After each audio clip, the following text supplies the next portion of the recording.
Okay. Go ahead, Rebecca. Great. Let me reshare the screen. All right, so today I am tasked with giving a tutorial on how to build a model reader in the newly redesigned Kamodo. So Kamodo is a bit of a unique package because, well, for several reasons, but for one, it's split into two GitHubs.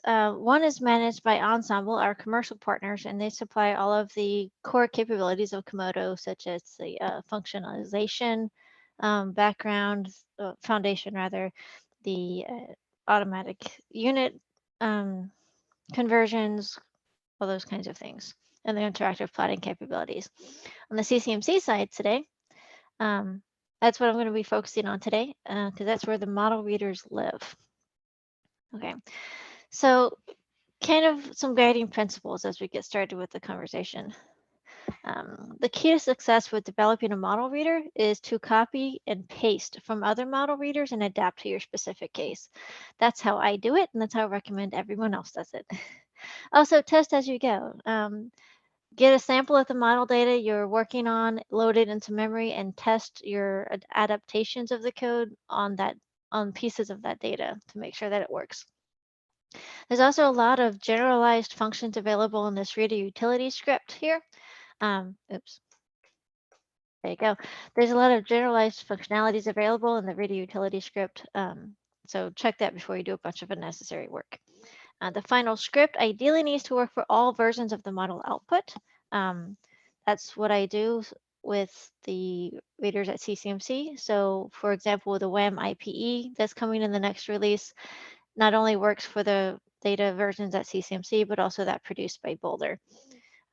You can get model outputs from CCMC or other resources in the community. And the slide deck and the talk that I'm going to be giving today, the tutorial, is going to be focusing on what should be adapted for the new model reader, not necessarily how all the pieces work together. Basically, anything that I don't focus on today should either be adapted or we should discuss it.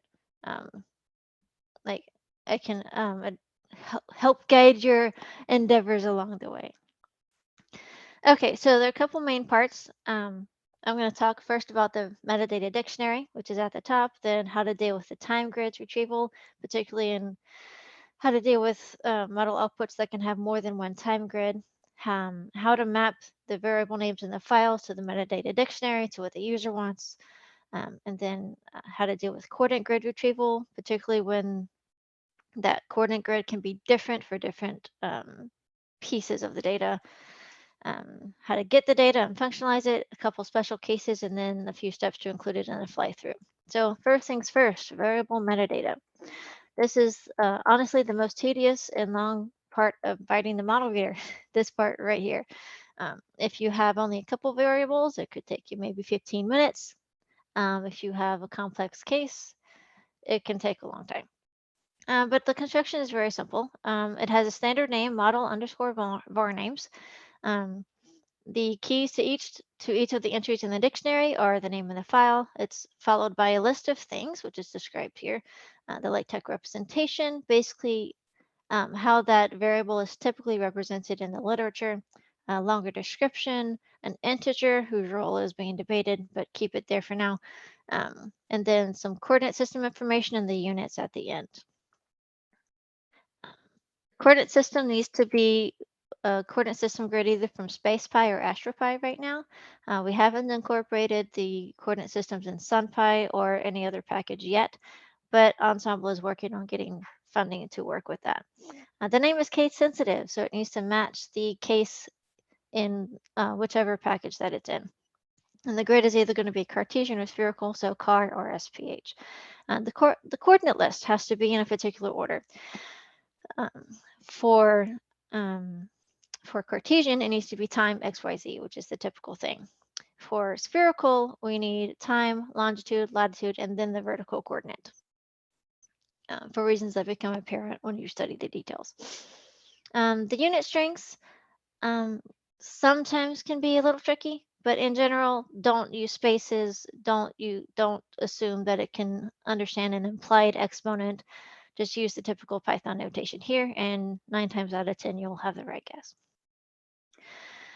So retrieving the time grid. The purpose here is to avoid searching the file directory more than once. So I say this because in general for model data, the different time steps or different chunks of time are stored in different files of the run. Say you have a 2-month run of an empirical model like IRI or something a little more complex like CTP or even WACAMAX, right? So the data for that output can be chunked in time or sliced in time, but generally the time grid is distributed across the entire system of files. However, searching the entire file directory and opening each file can get really expensive when you use Kamodo on the cloud. So we came up with this way to avoid doing that. Basically, you do it one time and you write that time grid or multiple time grids into a file that you can simply just access that one file later. Okay, great. So on that one. So an example in the code. So this is taken from the superdarn underscore DF reader. The DF means default grid. Um, so what you do at the beginning is the only thing you need to adapt are the couple things pointed out here. So this line you would just change to be your model name. This line you change to be whatever search string pulls out the files in the given directory that are the model files you need to mess with. If you need a file conversion step, it would go here because you want to do it the first time you run and not every time. This case, the file conversion step is included for SuperDarn because the output files are text files and it's too slow to read, especially for a lot of data. You'll see that file string repeated here. And then the only other thing to mess with here is this file date calculation. And you calculate the UTC time at midnight on the first day and use that as a reference. Now that's important because when you calculate the time grid here, as you loop through the files of each pattern, I'll talk about pattern in a moment. When you calculate the time grid, it needs to be hours since midnight of the first day. So that when we have the plots later and we have interpolation later on the entire data set, you have a single reference point for all of the data. Notice here, there's another file search here that happens and it loops through the different patterns. So what do I mean by patterns? So some model outputs not only have their model data split into different time slices or chunks, they also have it split by regions or coordinate grid systems that they use or other divisions. And that will result in more than one file per time step and usually distinguished by some sort of naming pattern. And that's what this pattern is. So you have logic a little bit earlier. Not shown here. I'll go with not shown. But it's in several of the model readers, including the SuperDarn DF reader, which I'm still showing you here.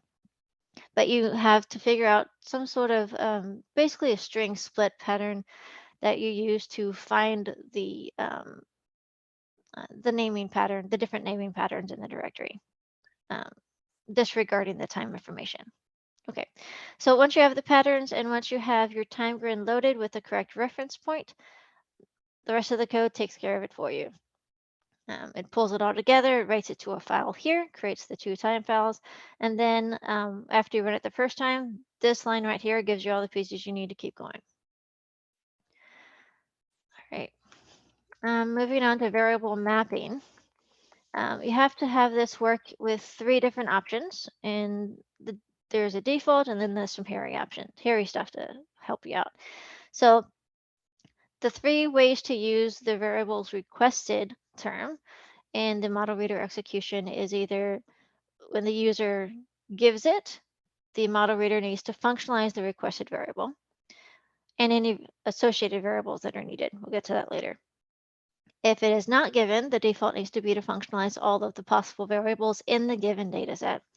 And if the user sets this to all, the string all, you get a dictionary similar to this model var names dictionary at the top of the script, but only for the variables in the files. So this is used for some variable searching features that are included at a higher layer. Typically, this is simple, a couple lines of code, and you get all of this taken care of. But it can get pretty hairy.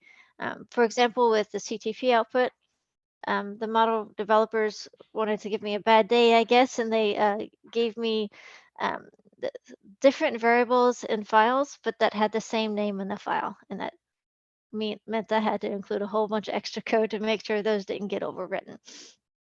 Another complication can be when a variable needs to be converted from a custom coordinate grid that's specific to the model to a standard one in SpacePy or AstroPy or some other package. And then there needs to be two versions of that variable in the model var names dictionary construction and also in the mapping. And there's some other stuff that can make it hairy, but these are the two most common. Okay, so for example, here's a simple case referring back to that super darn default grid model reader, all available on the GitHub. So this is what the code looks like to satisfy the three requirements. So there's a piece up here. You just check to make sure that all the variables that they are requesting are actually possible in that model reader, in that model output, period, regardless of the, it doesn't incorporate any information from the data. Then you go look through the data, see the CDF underscore data variables.keys. This particular model reader is using a CDF file. So you're just looking to see what names of variables are in the file, compare it to what's requested, using that model var names dictionary to map between the two. If they're requesting variables that are possible but not available in that data, you have that check here. Otherwise, if they don't give it to you, you uh, get the list of all of the models, all of the variables in the model data. And then here's the dictionary that gets returned with the all keyword. Okay, moving on to coordinate grid retrieval and assignment. So typically this is pretty easy. A few simple lines of code. Notice that the time grid is taken care of early on the reader that we discussed before. So say for this super darn DF example that I keep referring to, it's 3D data. So it's time, longitude, and latitude. So no vertical grid at all. So all you have, and there's only one version of the longitude and latitude. So you can just simply store it like this, initialize some the dictionary for mapping of each variable name to the key pattern, the file naming pattern. And that's it. That's all that it requires. But as you all know, it can probably get a lot hairier. So here's a complex case from the CTP reader where you're looping through the naming patterns in the file data. For CTP, that there are 3 naming patterns. So there are conceptually possible 3 time grids, which were taken care of earlier, 3 longitude grids, and 3 vertical grids. And in real life, there are actually more than 3 longitude grids and more than 3 vertical grids. And that's taken care of here. You see pressure level. There's one version of pressure level in the density file. There's another version of pressure level in the neutral file. For pressure level, there has to be some sort of calculation preparation to find the median altitude grid for that pressure level inversion, or rather getting the model data off of the pressure level grid and onto a height grid. Okay, and there's also electric field longitude and latitude, so hence the more than one of them. This also prepares for wrapping in longitude, as in taking a 0 to 360 grid and converting it to a negative 180 to 180 grid to be better compatible with the coordinate transformations later. I'm sorry, coordinate conversions. And then there's another height grid. All right, so that's complex case. Now down to the meat of it now. How do we actually pull the data out and functionalize it? So this is held off for last for a good reason. For one-dimensional data, the concept is rather simple. Here's some initialization stuff that goes on. You need to pull out the key to the data, which is basically the file naming pattern that's stored earlier. You pull the list of the coordinate names from the model var names dictionary, which is why it has to be there. And then initialize the creation of a dictionary of these coordinates. To use the name of the coordinates, you store the units, and you retrieve the coordinate grid. In this case, time is stored in that times dictionary that's created way at the beginning of the script using those time files. that we discussed first off. gvar in this case is the name in the file of the variable, and the coordinate string is the coordinate system. And this is used to add the coordinate string as a subscript on the LaTeX representation of the variable, which is kind of cool. Well, for one-dimensional time series, as in time versus the say temperature versus time, um, this is pretty simple. You can assume in 99 cases out of 100, you can assume that you can fit the entire time series in the computer's memory. So you just loop through the files, pull all of the data together, pull it into an array, and then functionalize it with this interp flag equals 0.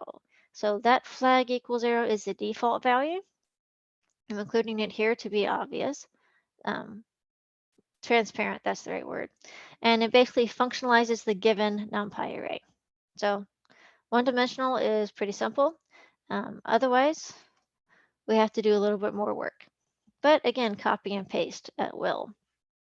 Notice the initialization structures, or it starts off the same, but then you add the other dimensions, the other coordinates, in this case longitude and latitude, because the GetM reader that I'm using here in this example, it has three-dimensional data and some four-dimensional data.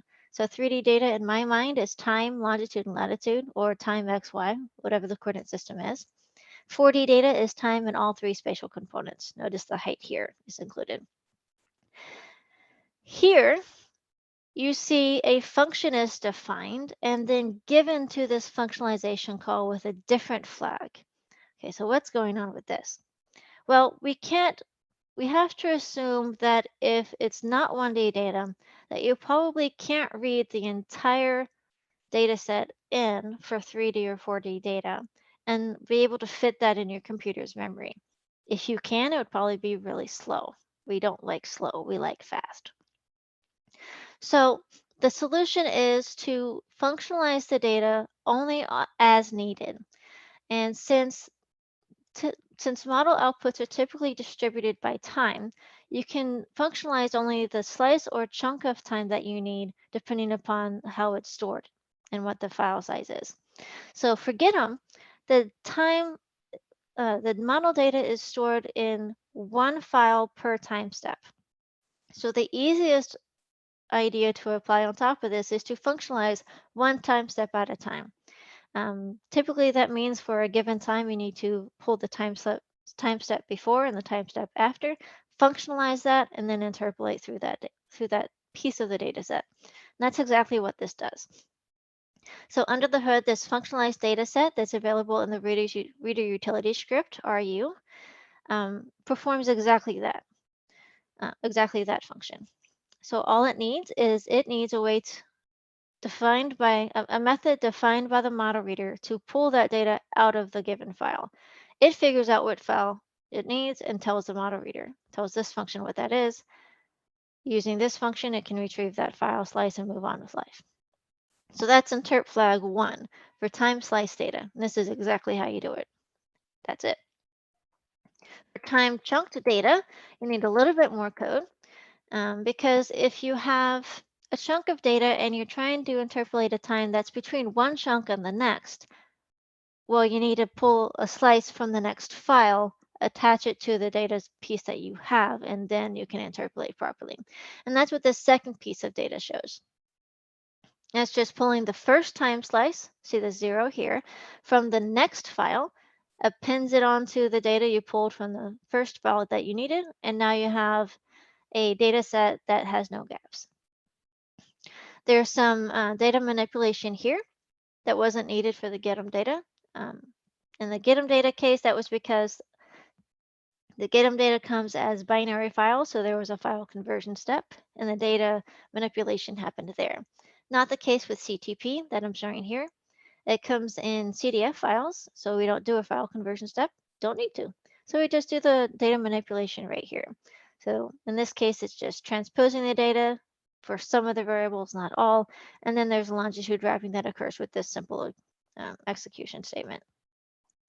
But for time chunked data, like with CTP, you use the interp flag 2, give it the function, and then this times dictionary is already defined earlier in the model reader. Just copy and paste again.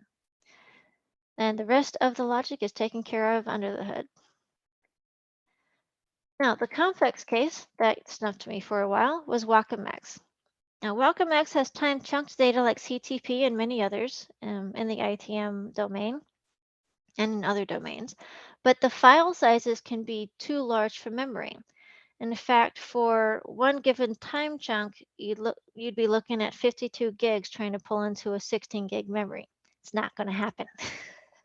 So we had to come up with a different solution. So since the data is time chunked in the file, as in there's more than one time step in that file, you still need to pick which file that you need. But now on top of that, you also need to pick which slice in the file that is needed. So that is done automatically when you choose this insert flag equals 3.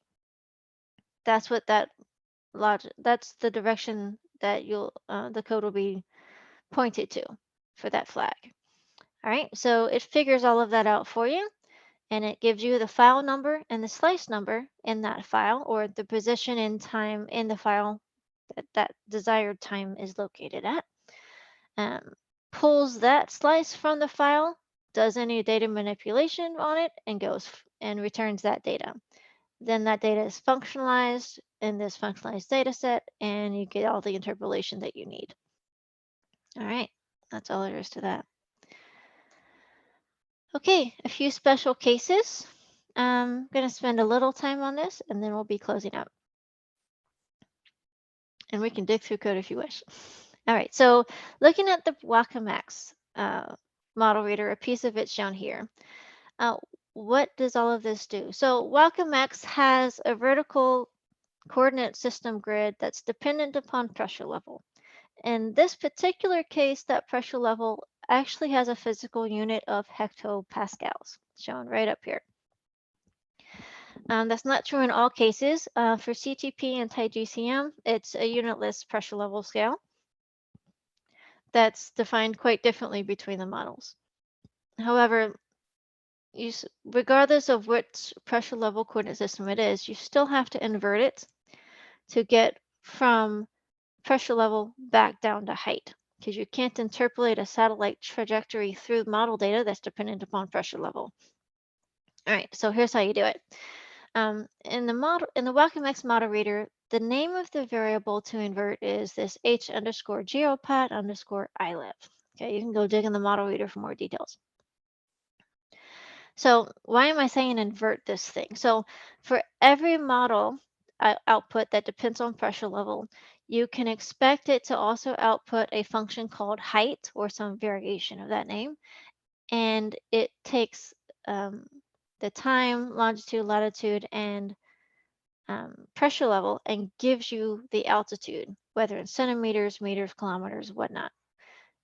That's the function you have to invert. So the trick with it is that the actual height, well, let me say that the other way. The pressure level has different values depending upon not only the time, latitude, and longitude, but of course also the vertical position. And that changes with time, that changes with position. So you have a four-dimensional variable that you're trying to invert. Not an easy problem to solve. Took us a while. But the way to do it is to slice through each vertical piece in the variable data. So instead of doing that for all of them at once, which often could give you 2.5 million points, that's too much at once. You do it as needed. So the same lazy interpolation idea as before, only interpolate the piece that you need. Okay, so the way to do this first is to make sure that you have the proper units going in, because we typically measure altitude in kilometers. So this one line performs that unit conversion without having to hard code what the value is. Um, because more than one model reader deals with this pressure level inversion, and there are likely more to come, this pressure level inversion has been generalized and streamlined to work quickly and to work for any model that needs it. So you copy and paste this, and you go for, and that's all you need to do. This coordinate dictionary is initialized in the same way as shown on the previous slides. All right, now once that is inverted, you got to make sure you do the height function first, and you can look in the model readers for details on how to piece that in. All of their variables that depend on pressure level need to be converted via function composition to be instead dependent upon height. And the way you do that is through the magic I call Komodo right here. So instead of assigning an interpolator from SciPy that we do in the background, we instead use the function composition of Komodo. So var name here is a string. In this case, it could be temperature, it could be density, but whatever that function name is, that depends on pressure level. And you do function like g of f of x idea. So this is g, here's your f function, this plev was defined up here, and there the of x is buried in here. The units for that temperature or density or whatever variable stay the same. And then that gets functionalized here. And this sequence of commands here. The gridded interpolator that is typically defined by default has to be taken care of in a slightly more delicate manner because of how it's defined up here. And that's what these lines all do for you. The fake data, don't worry, that doesn't affect the results. It just means that it won't take 2 hours to define your gridded interpolator. If you don't give this, it will try to evaluate at all of the 2.5 million points that you have, and that you'll be sitting there. So you just give it basically a placeholder, and then it works correctly.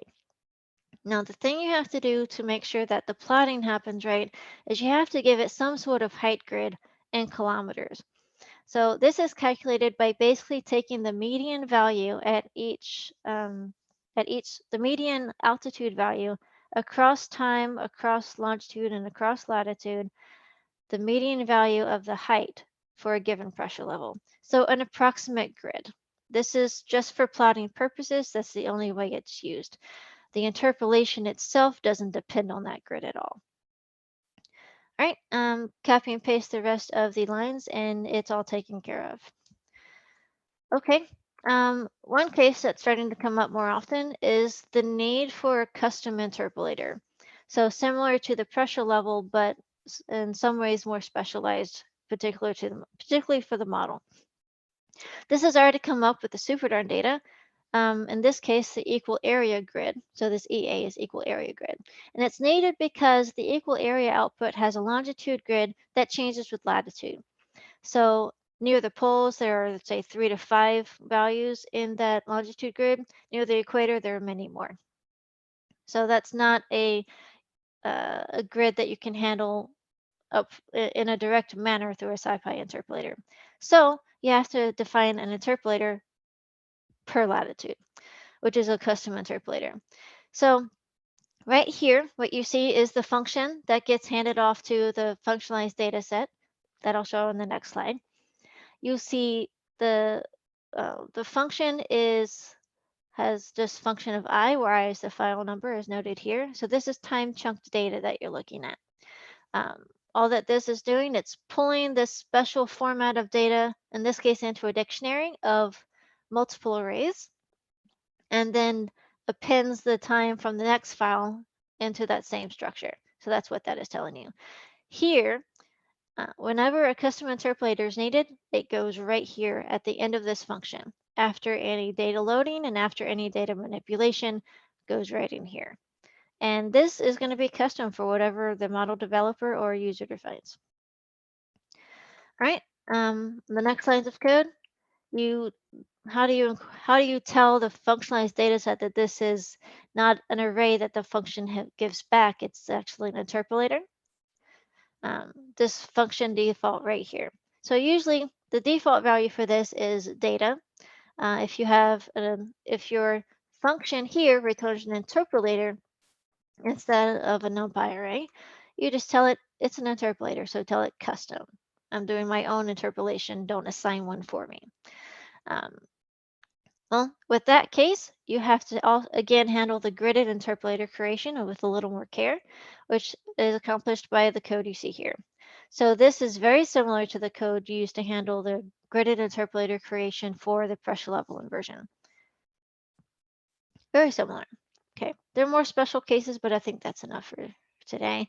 Let's talk about how to include this in the fly-through and all of the other magic that happens, and then close it out. So it's quite simple. So in the fly-through directory of the Komodo, Komodo underscore CCMC, you see this script called model wrapper. And at the top, there's this model dictionary, and it's quite simple in construction. The key is the accepted acronym of the model, and then the string value is simply the full name of the model. Once you have written a model reader and it's validated and accepted and all this stuff, you add the information for your model to the bottom of this dictionary, and then you add the correct import statement for your model reader. So just right, if you scroll down, which I'll show you in a few minutes, the choose model function is the first one in the model wrapper script. You just scroll down to the list of these import statements, add an elif statement with your model name acronym, your import statement, just like this, and you're done. It's then automatically available in the fly-through. It's automatically available in the reconstruction and any Komodo capability that you are trying to get for your model outputs. In closing, Kamodo is growing as an open source project. Um, the catch is that our users trust the results to be accurate for the model readers, so the contributions have to be done via collaboration. What that collaboration looks like is basically we take that model reader that the user or model developer is contributing, and we verify it either with previous results that we have at CCMC through the existing online visualization and interpolation codes, or we work directly with the model developers to validate it with them, preferably both. For more information and to get a collaboration started, go to the staff website, find your favorite person from the author list, and send us an email. It's all there. The GitHub is listed here, and it was also included on the title slide with the QR codes. So we invite the community to collaborate with us to make your data interactive. Now, at this point, there's lots of time. I'd like to stop and open it up to questions, and if anyone's interested, we can go poke at code.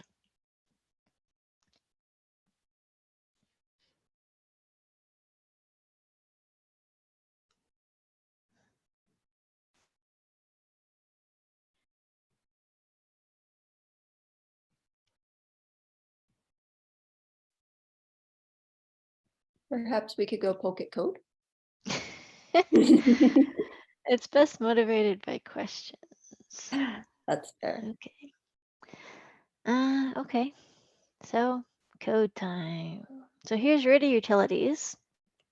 This is the functionalized data set that is called by all of the model readers. There's some good documentation in there. In fact, all of this is coming in the next release of Komodo. It's not on the NASA one yet.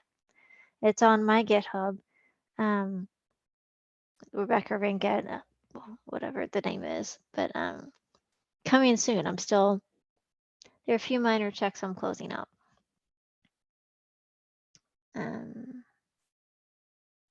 These are the descriptions of the different interpolator flags you can call. There was a lot of testing that I did in the last 2 weeks to cut down how long these things take for the different situations.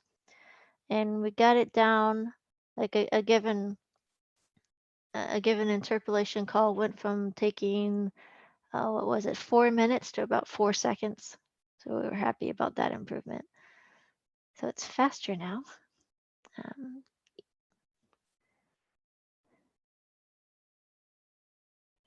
Here's the model wrapper, live and working. We have quite a list of model readers in. It's in and growing.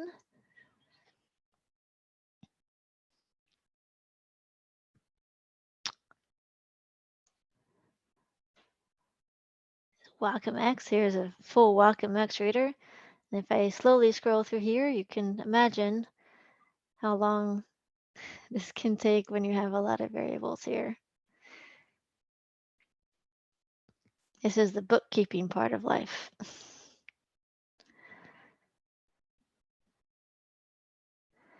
Um, any questions? Or did I just fire hose everybody?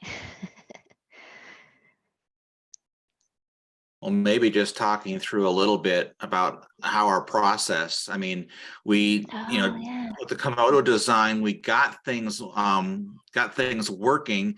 And then when you bring in a new model and that throws up a roadblock. And part of the reason for this redesign is getting to new models that are just too big to fit in memory. And so then you got to go back and think about a redesign. And so we're kind of incrementally, as we add models, if they throw something new at us, we have to go back and adjust our core framework to be able to support that, and then potentially newer models as we add through this. So again, try not to design the world for everything from the start, but models work. And as we add models, when we find issues that create problems, then we make the necessary adjustments and keep moving forward. So that's getting us quicker model adoption than having to think about all these weird edge cases ahead of time.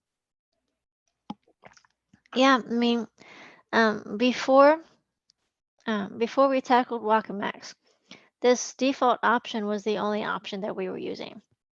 And we weren't functionalizing the data in the entire directory. We were functionalizing just the chunked data and going from there.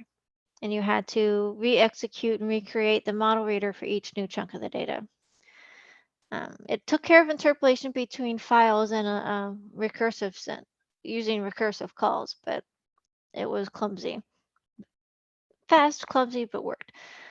So this is definitely a more pleasing solution. And all of this development resulted from trying to add Wacom. We encountered the challenge of big chunks data before when trying to add the OpenGGCM. And that wound up with two solutions.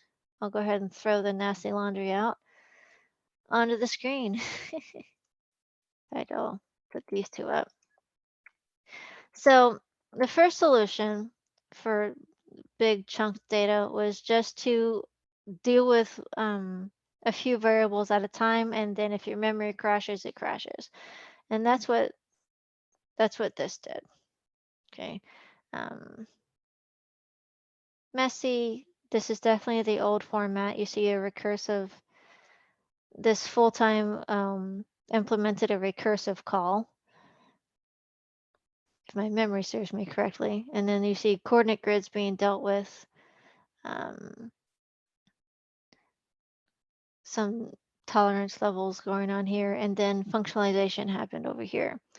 But because of the size of the data, it crashed if you requested too many variables. So we tried an approach with Dask and Xarray, which was really fast creating the reader even for big data. But the problem came down here. When we were trying to use the interpolation mechanism of Xarray, we quickly ran into a problem. And that problem was basically that if you want to interpolate more than one point at a time in an Xarray object, it's basically a gridded interpolation underneath. So they take your entire list of time X, Y, and Z, and they use mesh grid to find all of the possible combinations of those coordinate locations. So if you have 2 times, 2 X values, 2 Y values, 2 Z values, it won't just fly those through with the 2 coordinates. You'll actually get 2 to the 4th. So it'll do an interpolation over 16 of the positions. Imagine if you try to fly an entire spacecraft trajectory through there. It crashes or it takes a really long time. So in order to get around that, we basically had to loop through the positions, which is what you see here. Which anyone in Python knows Python isn't good at looping. So this was a really slow interpolator, but really fast reader creation. Best we could do at the time, best I could figure out at the time. But now when we came back to the problem with Wacom, and the associated request to have the entire data set in the file directory functionalize, we came up with this new solution, completely new structure, where this is the default option. And now we have lazy interpolation implemented, where it only functionalizes the piece or slice of the data that's needed for that data set. And that greatly reduces the demand on the computer memory. It reduces how much of the data you have to load into memory, which takes a good chunk of time, and makes a faster solution overall. The testing process, kind of shifting gears to that, looks like this. So for Wacom X, I have 3 data sets on hand. One is from a source outside of CCMC. So they have different file naming patterns that you see me making note of here. And then I have 2 from CCMC that are big, 40, 50 gigs kind of scale. I pick a variable, one variable from each grid and each file pattern,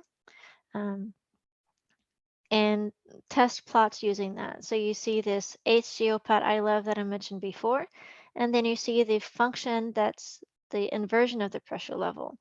So here you see the original one, it depends on time, longitude, latitude, and pressure level.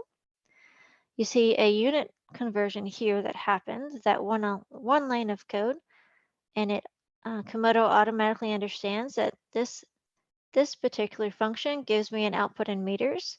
I wanted kilometers, and it automatically understood to divide by 1,000. I didn't have to hard code it. That's what's nice about that. Then you see the pressure level inversion here, that it depends on the same coordinate grid, but now it's height in kilometers. Scrolling down, you see I requested density, this row. You see a pressure level version. Then you see a function composition here. And now you have the gridded interpolator that depends on this one, and now depends on height, and so on and so forth. Same thing for temperature, same thing, well, no, just same thing for temperature.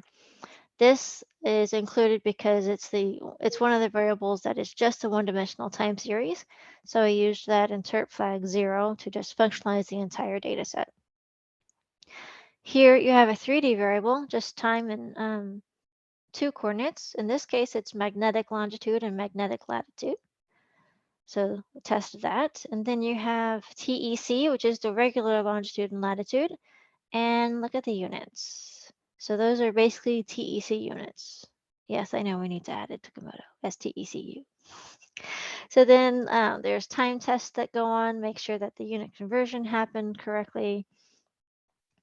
If you see this, well, looking at this, you can see the slices of time being loaded lazily. So it figured out this time 30 needs 2 slices from the file. In fact, I think 3. So it just loads the slice that it needs from the file and figured out where all of that information is. I always test that the defaults work. And what do I mean by that? So the defaults are the stored coordinate grids that are going to be used for plotting. In fact, this is a really good way to figure out what the ranges are for each of your coordinate grids, which is particularly useful for height. So, you know, if you request 1,000 kilometers, you're just going to get undefined answers. Okay, here's some timing. This is one of the numbers I was happy about, getting that down to less than a second instead of a couple minutes. And the plots that come out are, so here, notice this is one of the ways to plot a 4-dimensional variable by slicing through 2 dimensions. So since I'm slicing out longitude and slicing at height, I need the plot to be time versus latitude, which means I need all times. So you're going to see all of the time values being loaded one by one for the entire data set. And it keeps going in real life. Now, the particular data set I was testing last didn't have a row, so you see that not working. But for other variables, we we do plots, making sure that we have all of the plotting looking correct, working reasonably. Here's one of the variables that was done with function composition. This is temperature, and the outputs, it depends on pressure level. So this is defined via function composition for that pressure level inversion. So we make sure that this looks about right. Notice the time is 30 hours since midnight of the first day. So this is 6 a.m. So your cold spot should be somewhere over here, which is correctly placed. Notice this is the meridian. So if this were a 24 or some multiple of 24, you would be looking at midnight, since it's, yeah, so this should look correct. So can I interrupt? Yeah, go ahead. I'm just rambling. Question.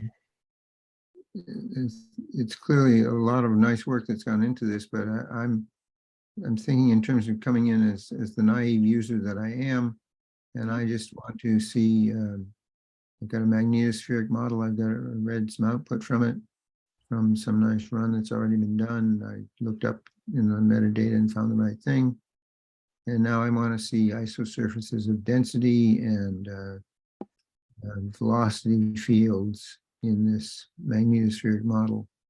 I assume I don't have to look at all the underlying code. I just have to do some high-level things. What would those high-level things be?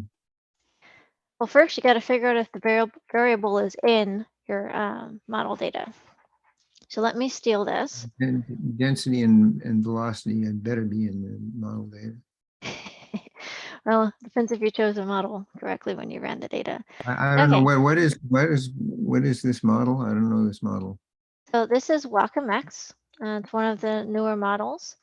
Of what? But the way, it's an ITM model. So WacomX is, geez. Wacom comes from, 3D It's a ionosphere. whole atmosphere climate circulation model. that's what it stands for. See, Darren knows these things. Okay. So All right, you were so looking for, that's got to have density and velocity. so you can use some of the, so what I was talking about today was more directed towards developing a model reader and not towards using it. Right, that's right. I'm Right. asking how it relates to the other step. Oh yeah. So that piece of code that has to, that is the model var names dictionary, and then this whole sneak keyword that variables request should be all, is part of the structure lying behind the model wrapper, variable search, and a couple of the other functions. So here So I just searched. do I have to program in Python in order to use this? You can copy and paste from one of the notebooks that we have. We have quite a selection of notebooks on GitHub. All of these are on GitHub. And the pieces that I'm showing are going to be on GitHub when I'm done with it. So do That I you need can, to? Okay. you can search through all of the models to figure out, okay, well, what descriptions have the word density in it? So there's CTP, there's GetEm. If I scroll down, there's some stuff from WacomX. Well, I just want to see the stuff from WacomX, so I can say model equals WacomX. And there it tells me all the variables from WacomX. I could change this to velocity. I could spell. There's some velocities there. Now that doesn't tell you if it's actually in the data set that you have. So you can set the file directory to be this file directory that we're playing with. And the only velocity it has is this vertical velocity here. You said density. We could see if it has density. It has all of these. So it has the air density. It has electric column Okay. density. Now, Which, what do I do? What do I do next? I've found the variable, and I want whichever one. Air density is a function of so that you want one. which variable? Air density, you said? Yeah, let's do air density. Okay. So this piece of code is already going to be sitting in the example notebook you're going to be playing with. So you change the file directory to be the So I piece that you interact with want. this through the notebooks. Then put the name from here that you want in here. Shift enter, and it's functionalized. It knew without you telling it to that it also needed to functionalize the height function, functionalize the pressure level inversion, and do the function composition here. Now, if you want to plot, you scroll down to one of these things. This is useful to do so that you can figure out your plotting ranges. So copy and paste this thing. I'm just going to comment out all this stuff that we don't need. Uncomment this stuff. Copying and pasting again. And let's see. So you need just a smidge of Kamodo to know what you're looking at. So this tells me that the time range goes from just over 0 to 72 hours. Here's my longitude range, latitude range, height range. The first number tells you the height. No, I'm sorry, not the height. How many of them are there? Okay, you want to plot. Let's do something that won't take forever. Well, I say forever, I'm just impatient. So a time and let's say a longitude. And where am I pulling these names from? From the functionalization. Right here, you see density is a function of time, long, lat, and height. Those are the names to plug in right here in the plotting call. Here, I'm picking time and longitude, and I'm picking a value that's somewhere in that range. So I have a bit after 0 to 72, I can pick any number. It can be decimal, it doesn't care. Longitude, let's say you want the longitude of 0. And there it goes. Inverted the pressure level grid. Inverting it, it's picking the two indices of time that it needs from the file. And now it's doing the same thing for the height calculation. And here's the interactive one. So notice since we have a latitude versus height plot, that the color scale looks appropriately log. So we have a solution cooked up for this. I'm not going to show it now because I have 2 minutes left in my time. But it's basically a little plotting manipulation that Darren came up with. If instead I wanted to slice via height to get a more understandable So plot. far, this hasn't told me very much. I don't see any details of what's happening. Is there a way of So you changing the typically scale inspect design? data by plotting it. That's why I'm showing plot. That's fine, but it looks like it's all one number. Oh, I just erased it. But the thing with density is that we know it's very dense near the surface, and it's quickly scales down to lower numbers, right, with the scale height. Right. So So I'm going to do an exponential. yeah. So that's what I was referring to. There's a solution that Darren came up with behind the scenes that you can apply to have the color scale be a log scale instead of linear. Right. It's busy. So now it's inverting, it's trying to slice through height, which takes more time than slicing through a non-varying coordinate grid. Okay. If you can hear the fan on my computer, that means it's thinking. Mhm. So this is using the functions to interpolate and find the Yes. things that it wants to pass to the Plotly or whatever routines to show. Yep. It's inverting that pressure level grid.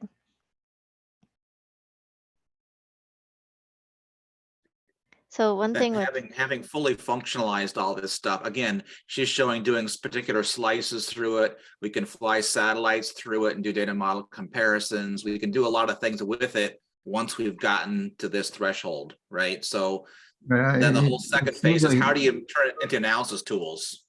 Exactly. I mean, it's hard at this point. I'm not going to do this. As a user, I want something where I can ask for a variable and I don't have to write a new line in my Jupyter file. So we have cooked up some examples here. So model reader demo underscore two reader. So this one is a notebook that gives line for line how you would look for variables. Say this is a temperature variable. It was last executed using a CTP model and it pulled that up. So the idea behind this model reader demo notebook is that you want to compare temperature variables from two models. So first find the variable names. You have to have the variable data. I'm sorry, you have to have the model output. And then you functionalize it for each one using the same syntax. You can copy, paste, change the strings to be the thing that you want. And then you can copy paste in here, just changing the strings to match what you're searching for. This uses some function composition to compute the difference between the two models. Down here, Which if I can be were done going, because they're both yeah, they're both functionalized and Kamodo functionalized. takes care of all of this. Even Yeah. if it's different time grids, Kamodo takes care of this behind the scenes. You interpolate onto the finer time grid. So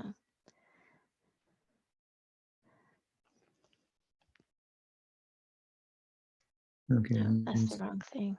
I'm looking for the density plot we started. Okay, it's still thinking. Believe it or not, it's a lot faster than it used to be. But I'm out of time. Okay, well, thank you. Sure.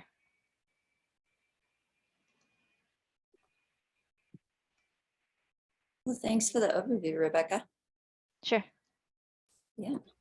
Let's see. So now for this last hour of today, we move into our tutorial part. Sean, I know you're leading one, and then is Nick. Yeah, Nick was going to work on some notebooks for Plasma Pi. Did you all just want to give a super quick pitch for what you're doing? Yeah, I can start that. This is just, I kind of showed off what the new Jupyter book implementation of the PySheet gallery looked like yesterday. And now this is taking it from my local copy and just sticking it on the web with Netlify is the idea. Ashley was going to show me how to do that part because he's deployed one version of a Jupyter book gallery before. And then there's some like updates we could make to the environment that it's using, because I know there's a couple of the examples in the gallery that don't have perfectly clean outputs because I think we're using outdated versions of the packages. So that's one hackathon. What you got going, Nick? Sure. Thanks for going first. So I had a chance to finish eating. So there are a couple of possibilities with updating notebooks from Plasma Pi. So one would be to take some existing notebooks and add them to the new and improved gallery that Sean talked about. Was it yesterday? Whenever that was. And another one would be to come up with and work on ideas for notebooks that would use both Plasma Pi as well as other Python packages or PyHC packages. Cool. I'm a fan of that second idea. Awesome. Well, let's see. I guess this is about time for breakout rooms. Yeah, I only ever do this one time per year. There we go. 2 breakout rooms. Let participants choose room. Perfect. Create. Room 1, I'm just going to call it Sean. And room 2, I'll call it Nick. Great. All right. They are open. You should be able to join yourself. All right. Yep. I'm going to go join mine. Have fun.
Did everyone else get a breakout room?